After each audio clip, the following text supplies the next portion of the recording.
Move on because the oil giant Shell is in court in The Hague today, facing a lawsuit over 3 oil spills in Nigeria's Niger Delta. Now, it's been brought by a group of fishermen and farmers who basically say, well, they say they can no longer feed their families because the area has been polluted.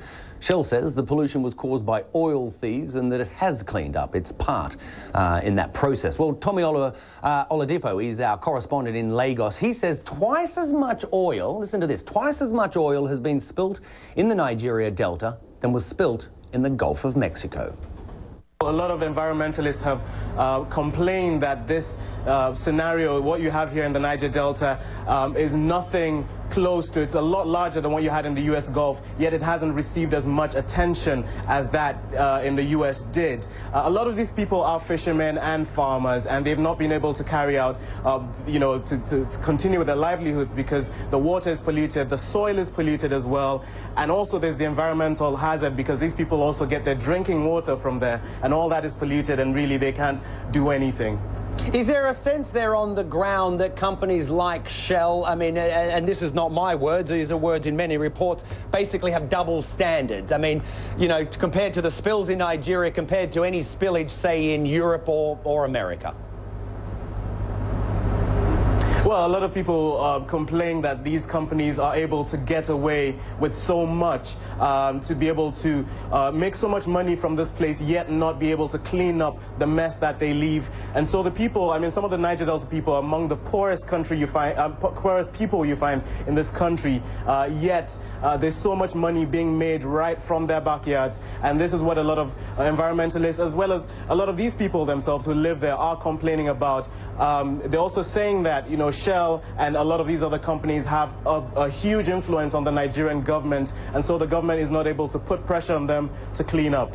So that's Tommy explaining the picture, or painting the picture on the ground in terms of the oil spills. Well, let's stay with this because Rolaki Akinkugbi, she's an energy analyst at the Eco Bank. She explained to me earlier just what kind of damage this could do to Shell.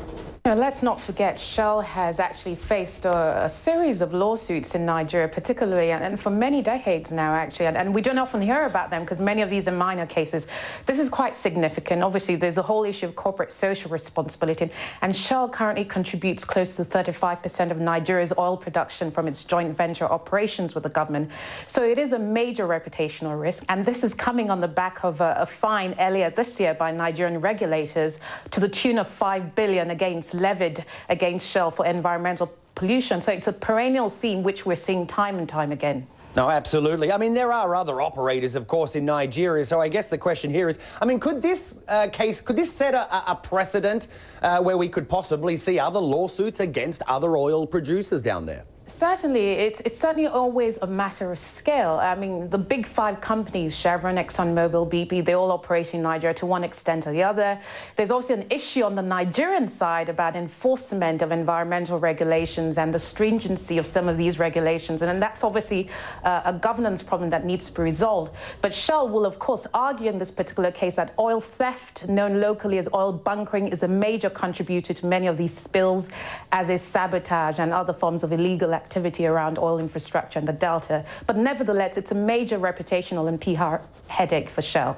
Oh, absolutely. But I'm glad you mentioned that about what Shell says. But what's the census in terms of people like that, you in the industry? I mean, we've seen pictures of it in terms of the sabotage. I mean, do they have a point? I mean, they can't control the sabotage to pipelines. Well, to a certain extent, yes. Part of the problem is that the data around oil spills is highly contentious and controversial because whilst companies like Shell, they report leaks from pipelines, what those reports often don't capture is this illegal trade in crude oil, which is on a small scale and sometimes very lucrative if oil is actually stolen directly from wellheads and sold on international global markets. We estimate that that could account for almost 25% of daily production in Nigeria, and that's a huge amount of money. So the real issue here is how do you separate that type of illegal activity that causes spills and pollutions from technical or neglect on the part, potentially, allegedly, on the part of some of these companies. It's an issue, it's an issue of research and data tracking,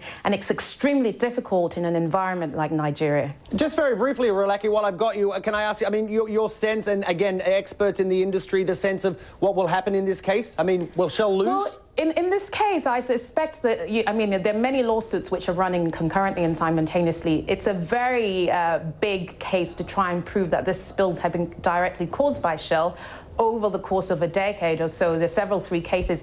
I think it's going to drag on for a while. I think there will be some sort of perhaps compensation that Shell will need to pay eventually, but whether it satisfies the full extent of the Niger Delta farmers who are complaining or who are the plaintiffs, it remains to be seen. Okay, just one other story to end on, and that's Chinese PC maker Lenovo.